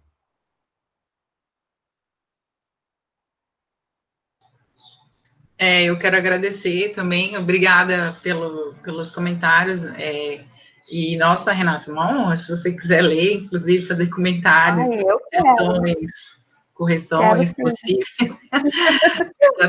Eu pus no repositório recentemente, mas enfim, é sempre bom pensar, porque algumas questões, principalmente de memória, eu gostaria de ter desenvolvido melhor. Mas como o meu trabalho, assim, ele começou muito do zero no mestrado, né? Eu não vinha de uma iniciação nessa área ou desse assunto, enfim. Então, eu acabei reproduzindo nos meus capítulos esse caminho que eu fui fazendo. E, a princípio, eu falei, não, isso é literatura negra, então, né, que todo mundo, é literatura negra, enfim. Aí comecei a estudar esse conceito, analisar e ver o que havia de literatura negra no Brasil. E, enfim, essas caixas realmente são muito problemáticas, porque já havia uma produção literária, né, que também é apagada, esquecida, não aparece aí nos nossos currículos, só que a Carolina, ela está à margem dessa margem. Se essa produção está à margem, ela estava à margem. Inclusive, ela foi criticada por alguns militantes do movimento negro na época, que ela chegou a conhecer, e assim, eu defendo no meu trabalho que há um amadurecimento político dela em Diário de Bitita, né, e que ali ela se coloca de forma a se autodefinir mesmo. Esse conceito de autodefinição é da Patricia Hill Collins, né, em Pensamento Feminista Negro. E eu acabo utilizando um pouco esse conceito, porque ela utiliza essa obra como um momento ali de autodefinição. Olha, eu sou escritora, eu sou negra, eu sou brasileira, porque ela fala também bastante da chegada dos estrangeiros no Brasil, de várias políticas que foram sendo implementadas e ela via pessoas pobres tendo certa ascensão, né, um trabalho, enfim, o soldo lá, mas nem isso os negros conseguiam acessar enfim, aquele grupo no qual ela estava inserido, que era muito pobre. Na própria família dela, ela tinha pessoas um pouco melhor de vida, que tinham vestido e sapato, e que a excluem, né, por ela ser uma negra retinta, enfim, por N questões. E, enfim, ela está falando disso e ela está registrando isso como válido, porque isso é questionado, essa forma é questionada até mesmo ali por aquele movimento negro do momento em que ela estava. E aí eu lendo o professor Mário Augusto Silva, da Unicamp, né, ele fala que havia ali essa classe, uma mini classe média negra em São Paulo, né, já muito engajada, que queria o máximo de se distanciar dessa imagem do escravizado, que é a imagem que a Carolina, que encaixaram para a Carolina, né, da favelada. E então isso também causa esse distanciamento entre essas obras e esses autores, né, enfim. Mas é isso, eu adoro falar sobre isso. Inclusive, terça-feira, eu fui convidada para um evento da Unesp, para vocês verem como a problemática é problemática, e para falar sobre Diário de Bitita, tinha duas mediadoras, e uma outra, e a Júnia, gente, eu esqueci o sobrenome dela. Enfim, um nome bem, bem particular, né, bem único, mas enfim, fomos convidados, eu para falar de Maria Firmina dos Reis e Carolina de Jesus, e ela da Ruth Guimarães, só que ela é formada em letras, enfim, ela é tradutora, enfim, só que ela é filha da Ruth Guimarães. E a Ruth Guimarães não era uma autora que se colocava como uma escritora negra ou que defendesse semelhante ao posicionamento da Marilene Felinto. Então, vejam vocês, se vocês tiverem a curiosidade de assistir essa roda, foi muito interessante, porque as mediadoras, elas são super amigas da Júnia. Eu fui inserida ali, né, por uma conhecida da organização, que falou, olha, vamos falar, em vez de falar só sobre a Ruth Guimarães, vamos fazer uma roda de conversa sobre escritoras negras. A Júnia se recusou a entrar numa roda sobre escritoras negras, né? Ela falou, não, conversa sobre as escritoras e os nomes delas, nós não vamos, foi um debate bem curioso, que eu não fiquei sabendo dessa parte, apenas ontem eu fiquei sabendo, enfim. E aí vocês podem observar bem a discussão, porque, assim, a Carolina, a obra dela, ela traz essas questões, né? Não é você que coloca elas lá, ela traz essas questões, que um escritor negro não é obrigado a trazer, né? Um escritor negro não é obrigado a fazer literatura negra ou engajada, ou qualquer tipo de literatura, qualquer escritor pode fazer o que quiser, mas essas são questões que aparecem na literatura de Carolina de Jesus, em particular, com toda a sua contradição e ambiguidade, né? Em particular, em Diário de Bitita. E, enfim, e aí a mesa ficou muito curiosa, assim, porque as mediadoras não apontavam, elas não provocaram um debate, elas falavam, ai, que lindo, e faziam uma outra pergunta, mas é interessante porque elas leram muitos trechos, então, assim, e a Júnia selecionou uns trechos, assim, por exemplo, fala assim, o Lugar do Negro, um texto da Ruth Guimarães, não é um texto literário, enfim, mas ela era jornalista, ela tem N traduções, publicações, e aí ela fala, o lugar do negro não é no samba, o lugar do negro não é na macumba, o lugar do negro não é o lugar na escola. E assim, e aí o próprio texto da Carolina, que as mediadoras já haviam escolhido previamente para ler, eles já rebatiam muito dessa fala, de alguns pontos que ela colocou sobre essa questão. Então, enfim, há uma problemática, eu acho que também é complicado simplesmente pensar escritoras nessa chave, escritoras negras, como o Daniel falou, né? São questões do ser humano, enfim, exclua um ser humano completamente e o impeça de estudar, de ter uma vida plena, e essas são as questões, né? Enfim. É porque a gente nunca vai conseguir unificar esse negro, né? Você não tem como singularizar a experiência negra em um ou dois escritores, a gente tem um universo grande, né? Então, aí eu venho o Fanon. Né? Desculpa, veio o Fanon, que o Fanon fala, eu não quero representar a minha raça, eu quero ser um homem, né? Então, assim, o que essas escritoras querem é serem escritoras, né? Mas, é óbvio, se a escritora traz uma questão, vamos falar dessa questão, né? Não impor a outra que não falou, ou, enfim. Agradeço, e se vocês se interessarem, o evento é Semana da Biblioteca da Unesp, e eu posso colocar o link lá no Google Classroom. Eu ia falar isso, para você colocar para a gente. Interessante. A minha mãe não percebeu a polêmica, mas enfim, acho que vocês vão perceber. Você já colocou aí, ó. Na segunda-feira eu apresentei o Contos de Madrugada Tem a Noite, do Jack, né? Então, o narrador, que é o cara que está na cervejinha, no bar, ele fez viagens, né? Aí tem uma passagem dele que ele tirou quando ele viajou à Bahia, aqui no Brasil. Aí diz assim, todos os dias encontro, um dia palestra, por que literatura negra? Literatura mais negra e branca também, já agora mulata, como é que vai ficar essa literatura mulata? E aí não estava grosso, falei puramente bem, pois à vontade toda, arregacei meu discurso improvisado e deambulei. África do Sul, apartheid, separatismo, e vindo mais agora na literatura também a querer fronteirizar. Nada, viu? Recusei-me. O camarada, diga-me lá a cor da literatura desse livro que tem aí entalado no sovaco. Faz favor, é literatura mestiça? E assim vai, né? Ou seja, ele abre uma discussão nessa linha também, do que você está falando, de não necessariamente a pessoa colocar uma discussão, enfim, que existe, mas você não pode ser encaixado. Né? É isso. Então, eu fico aqui pensando, assim, talvez só para polemizar um pouco a questão, porque eu acho que nem sempre essa categorização ela vai servir para algo deletério, né? E aí, assim, lógico, o autor, principalmente o autor vivo, ele ou ela, enfim, vai sempre poder recusar rótulos ou espaços específicos. Mas o autor também não exclui o papel do crítico e do teórico, né, que pode, sim, pensar questões aí que o autor discorde ou que o autor não aceite. Por outro lado, movimentos identitários, movimentos,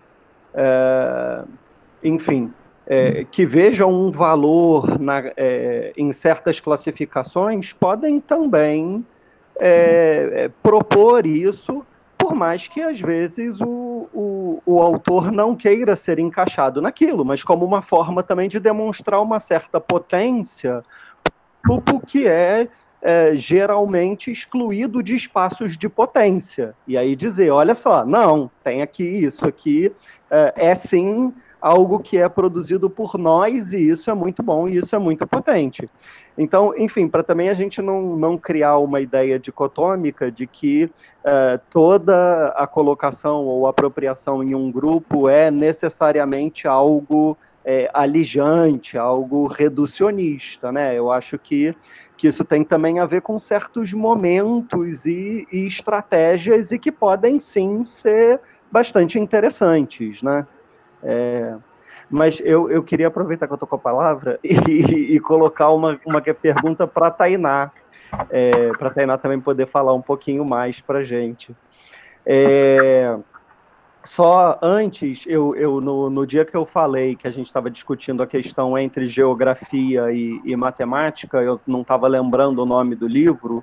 O nome do livro é Longitude, e a autora é Dava Sobel, que fala sobre como que se criou o cálculo para longitude no século XVIII, e com isso se conseguiu traçar as rotas marítimas, né? Você conseguia, pelo Sol, ver a latitude e a longitude, enfim, ela explica no livro como é que foi conseguido e tal, e como foi o inglês, porque que o ponto zero é o meridiano de Greenwich. Então, enfim, que isso era uma disputa ali. Mas, o Tainá... Isso, exatamente, Roberto. O que eu queria te perguntar, na verdade, é quanto a dois conceitos que você usa. Um deles, o conceito de totalitarismos, e o outro, o conceito de ditadura civil-militar. Se são escolhas conscientes, se na verdade você reflete sobre esses conceitos e você escolhe adotá-los por acreditar, por exemplo, que todos os sistemas de perfil, de cariz autoritário, tendem a se irmanarem, e nesse sentido podem ser definidos sob o mesmo rótulo de totalitarismo, e se você considera todos os aspectos também dessa classificação, que, se eu não me engano, é do Daniel Arão Reis, né, de ditadura civil-militar, como, por exemplo, que o governo Tancredo / Sarney seria parte do governo ditatorial no Brasil. E não só, e portanto, cargos de chefia não foram só ocupados por militares, e nesse sentido foi uma ditadura civil-militar. Enfim, se são conceitos... a minha questão é essa, assim, se são conceitos que você usou como acessórios ao trabalho, ou se foram escolhas mesmo que você fez dentro de um sentido de, não, eu acredito aqui que todos os lados que esses conceitos apontam são questões que eu defendo e quero, enfim, seguir por esse caminho mesmo. Primeiro, eu começo agradecendo as ponderações outras que todos fizeram. Agradeço a Renata também e também o Renato por me indicarem leituras e me apresentarem de forma um pouco mais clara esse conceito de pensar pós-memória, porque foi como você tinha dito, esse trabalho ele é fruto de uma disciplina e ele não caminha no mesmo dentro dos apontamentos teóricos e da linha de pesquisa que eu desenvolvo dentro do mestrado. Eu trabalho com literatura infantil e juvenil e trabalho com literatura contemporânea brasileira. Então, daí a escolha da Adriana Lisboa, por me parecer um pouco mais próximo daquilo que eu conheço, né? Daquilo que seria, que me é conhecido, por eu já ter tido contato com ela antes. Então, ainda é uma pesquisa que é incipiente, que está sendo desenvolvida, que foi desenvolvida por mim, mas que está dentro desse âmbito do que me foi apresentado na disciplina, do que a disciplina pedia. E aí eu agradeço tudo que vocês trouxeram de novo para que eu pudesse pensar o meu trabalho, agradeço mesmo. E volto à pergunta do Daniel, e respondo que sim, eu parti desses estudos, me foi apresentado na disciplina alguns textos para pensar principalmente o termo ditadura civil-militar, porque em textos que o Seligman Silva discute essas questões, que ele discute como que é apresentado essa questão de entender o processo de ditadura que a gente viveu em 64. E eu escolho de forma consciente porque eu acredito, e daquilo que me foi apresentado, que foi sim um processo que não pode ser delegado só ao âmbito do militar, no sentido de eram sempre desígnios pensados e sustentados pela instituição militar. Não. Existia ali uma espécie de construção ideológica que envolvia pessoas que estavam fora dessa instituição.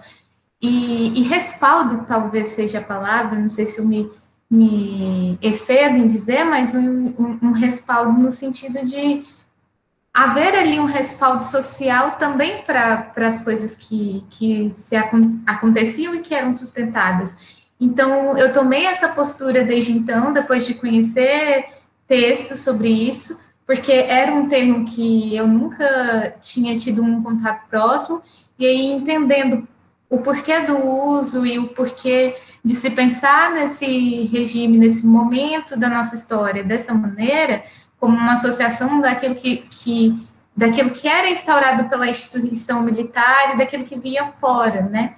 Eu escolhi de forma consciente para retratar isso dentro do texto. Eu até escrevo um pouquinho quando justamente foi uma das questões que a professora que regia a matéria, ela me perguntou, e aí eu fiz uma nota explicando, porque eu não via como casar no texto todo, sabe? Eu não sei se eu respondo, se isso te satisfaz. Sim, o totalitarismo também? Sim, totalitarismo eu entendo de forma muito próxima, no sentido de que eu também vejo como uma escolha que endossa essa visão da conjectura social, de estar, eu não sei como eu posso dizer isso de maneira que eu me faça entender, mas de estar dentro dessa, de pensar esse espaço de forma vigiada, talvez. Então, são escolhas que, ao meu ver, juntas, unidas, elas mostram essa forma de contribuir para esse pensamento, para essa vertente ideológica de pensar esse momento histórico. Obrigado. Eu que agradeço. Posso só fazer uma perguntinha? Eu agora fiquei curiosa, Tainá. Você falou que estuda literatura infanto-juvenil, mas que autores? Gente, poxa, não são... Sabe por quê, Roberta? Somos tão poucos, na verdade. Sim, é super válido. Eu também fiquei curiosa. Literatura infanto-juvenil. Quem você está estudando? Qual é o tema da sua dissertação? Eu estou fazendo um estudo sobre a especificidade do gênero juvenil, e aí eu escolhi como apoio, né, estudar a obra da Ana Maria Machado de uma forma comparativa, em que eu penso alguns temas específicos, como os temas tabu, a construção de algumas questões dentro o trabalho com a feminilidade, o trabalho com a sexualidade, como é que ela representa e ela constrói essas personagens e esses lugares de fala dentro do texto adulto e do texto juvenil. Aí eu estou pensando nesse caminho. Legal, mas vai ter muita coisa para você analisar. Né? aproveitando, né, como a gente não sabe exatamente quando que o vídeo vai ser, né, publicado para, né, um público maior, né, perdão aí da redundância, mas para divulgar, né, a chamada da revista Mulemba, né, eu acho que é um ótimo espaço para a gente fazer isso.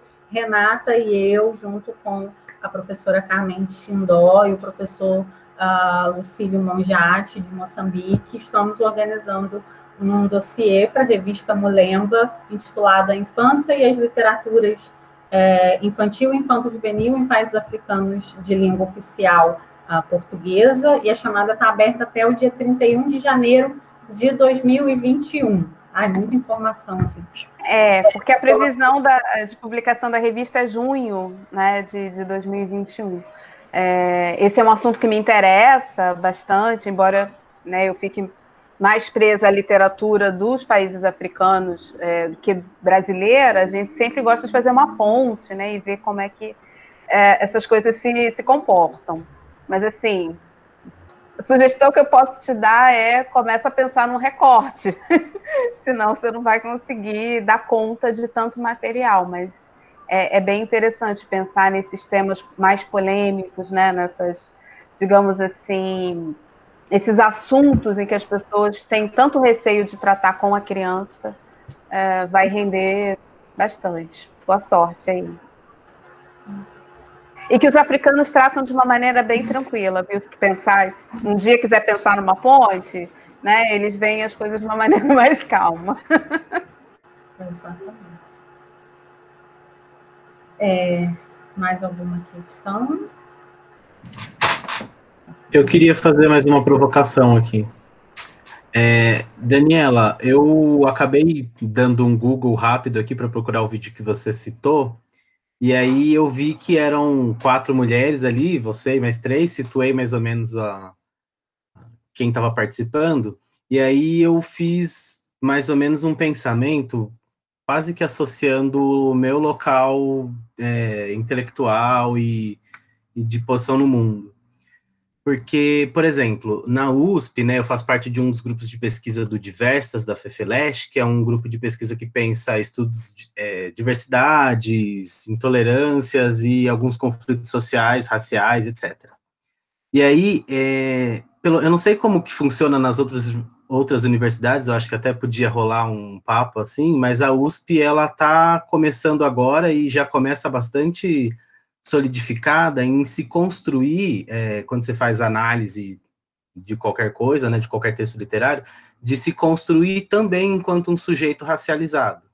Então, não só conceituar a raça alheia, né, mas se posicionar racializado no trabalho de pesquisa que você propõe.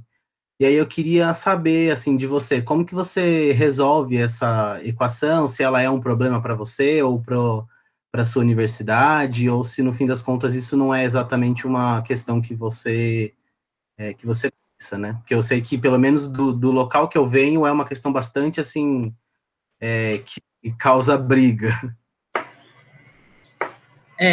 Bem, na minha instituição, no caso que foi a Unesp, né, que está concluído o trabalho, não houve nenhum problema, não sei, nessa questão de lugar, né, enfim, eu tive enfim, esse problema surgiu para mim, esse questionamento e essa consciência surgiu para mim via Carolina de Jesus e minha pesquisa, né, qual é o meu lugar nessa pesquisa, nessa fala, né, o que é a obra, enfim, mas eu acredito que, bem, desde o começo, me coloquei num lugar de alguém que está tentando, aquela ideia do Antônio Cândido, né, iluminar a obra, e, obviamente, em nenhum momento, a minha pesquisa, eu não sei o quanto eu fui capaz de transpor isso na minha escrita, de demonstrar que eu estou falando, obviamente, né, tudo tem um locus, tudo é um estudo, é um ponto de vista, porque isso foi uma questão para mim, principalmente para começar a escrever, né, eu tive uma crise absurda, assim, de como lidar com isso, principalmente por algumas questões mal resolvidas ou mal analisadas que estão em voga, né, sobre lugar de fala, enfim. Bem, em nenhum momento eu me coloco como, né, um conhecimento imparcial, enfim. E essa minha noção de ser um sujeito racializado, ele surge realmente nessa leitura e nessa pesquisa. Eu não sei o quanto eu respondi a sua pergunta, era isso mesmo? Se você quiser... É mais ou menos isso, mas era para saber como você se racializa. Se você se racializa em contraponto à sua própria escrita acadêmica e à sua própria análise, né? Sim, né? Eu sou uma mulher branca lendo uma escritora negra e lendo... eu só consegui me encontrar no meu trabalho quando eu fiz uma leitura de várias escritoras e teóricas negras. Por isso, esse caminho até lá aos Estados Unidos. Foi lá que eu encontrei algo que eu acredito que realmente pudesse fazer jus ao que a Carolina estava fazendo, certo? Assim, e colocá-la em diálogo, né? Ela não está solta, assim, aleatória, solitária, enfim, e por isso que eu pensei nessas conexões. Legal, você responde. É que justamente eu estava pensando, né, que da racialização que a gente não precisa, né, obviamente, mas que às vezes agrega, dependendo do objeto de pesquisa, dessas intelectuais negras e dos intelectuais negros que estão, assim, crescendo bastante, né, na academia brasileira, não só daqui do Brasil, mas de outros países, né, você vê chegando bastante forte a Angela Davis e afins, mas de se construir também enquanto sujeito racializado, pensando no seu objeto especificamente, mas não só porque ela é uma pessoa negra, mas porque na nossa sociedade são todos sujeitos racializados, né, independente de quem a gente está falando. Não sei se você consegue entender, mas você consegue responder sim, obrigado. Eu entendi. Gente, só aproveitar só mais uma coisinha, é um jabá que nem é meu, mas a gente estava falando de colocar, né, pensar os escritores, e o que o Daniel falou, né, que não necessariamente é algo que diminua a obra, ou pensar em um conceito, por exemplo, de literatura negra, eu acredito que ele seja muito útil e pertinente em vários momentos, e eu acho que o maior problema é tentar fazer algo, enfim, é forçar algumas coisas. Por exemplo, eu acho que é forçar um pouco falar que Diário de Bitita é autoficção. Eu acho, pela minha leitura, certo? Eu acho que não caberia ali. Mas, enfim, falando-se de alguém que pega várias escritoras, inclusive ela coloca a Carolina de Jesus e a Ruth Guimarães, é a Fernanda Miranda. Isso aqui é fruto da tese dela, ela é excelente, né? Ela coloca Silêncios Prescritos, estudo de romances de autoras negras brasileiras, e ela faz um recorte de 1859 com a Úrsula, de Maria Firmina dos Reis, até 2006 com a Ana Maria Gonçalves. Eu falo Ana Maria Miranda, estou misturando as coisas. Ana Maria Gonçalves. E aí ela pega esses romances de escritoras negras, inclusive, por exemplo, a Marilene Felinto, a Ruth Guimarães, que não se colocam nesse lugar político, né? Eu estou escrevendo como uma mulher negra, enfim. E ela faz uma leitura muito interessante na chave da autoria negra, e não literatura negra, que eu, com todo o crédito possível, ela inclusive foi minha banca na qualificação, eu utilizo dessa forma, a ideia de autoria negra, não necessariamente de literatura negra, porque eu acho que também a Carolina, por toda a problemática que ela traz e posicionamento dela, não necessariamente caberia ali. Parei, gente. Obrigada.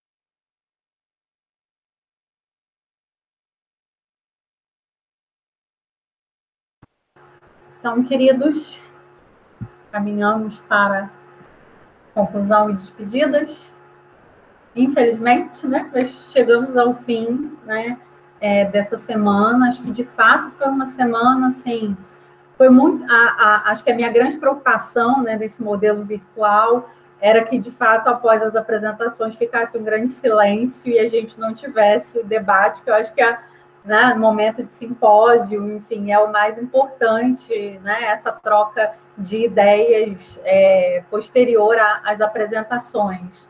e estou muito grata assim, de chegar na sexta-feira, né, e perceber que em todos os dias, né, esse momento posterior, o momento de perguntas, de debates, enfim, rendeu, né, mesmo hoje nós tivemos, né, ausências, o debate, né, sustentou ainda um bom tempo da nossa sessão.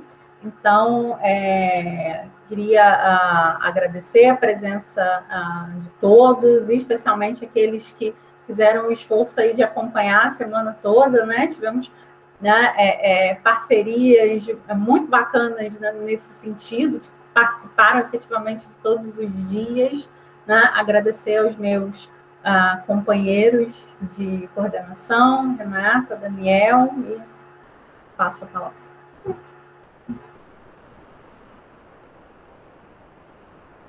Bom, eu agradeço também, só posso agradecer depois dessa semana longa e cansativa para todo mundo, porque esse formato é mais cansativo mesmo, né? Mas eu estou super feliz e bem realizada, né? Com todas as minhas rejeições ao modelo, eu acho que deu certo, que foi proveitoso, que nós trocamos e aprendemos juntos, e a ideia é essa, né? Não é só vir apresentar um trabalho para ganhar um certificado, mas é tentar construir um pensamento junto, que não precisa necessariamente ser igual ou ser o mesmo, mas é saber construir esse pensamento científico. Então, só agradeço a participação de vocês, né, o fato de vocês terem escolhido o nosso simpósio para fazerem parte da Abralic, e torcer para que no próximo ano nós estejamos juntos novamente, né,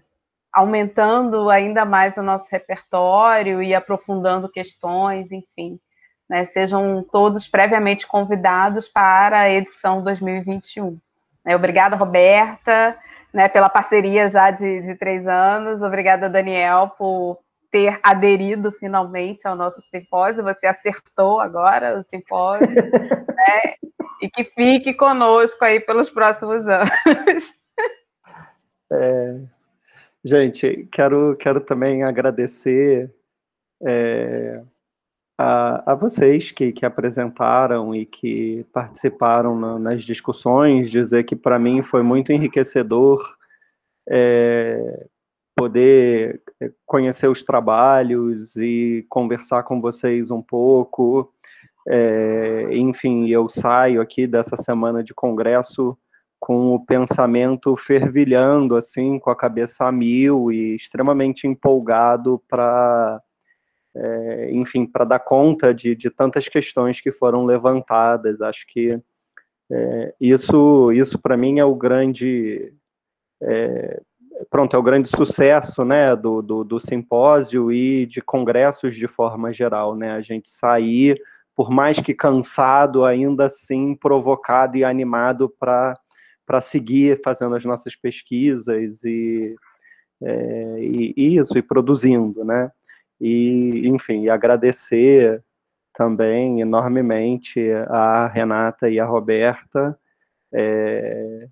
por poder fazer parte desse simpósio, e certamente daqui para frente estamos juntos. Então, é isso. Obrigado. Gente, só como um lembrete, né, final, né, a gente não falou nos outros dias, mas atentar aí para o prazo de envio do texto, né, até o dia 15 de dezembro, por enquanto é o que está previsto. Não acredito, a gente não teve nenhuma sinalização de que esse prazo vai ser alterado, né, então deixar aí um lembrete, né, do dia 15 de dezembro. Acho que nós tivemos apresentações, trabalhos muito ricos, então todo mundo aí fazer um esforcinho a mais para finalizar os textos, para que a gente tenha uma coletânea aí bem bacana do nosso simpósio, né, que acho que vai corresponder ao que foi o simpósio, de fato, essas 5 sessões que foram muito, muito ricas. Então, é isso, e como bem disse a Renata, até 2021, presencialmente, com tudo que o Congresso tem direito, né, com durante, com depois, né, que a gente possa se encontrar para caminhar mais com esses debates. Muito obrigada mais uma vez.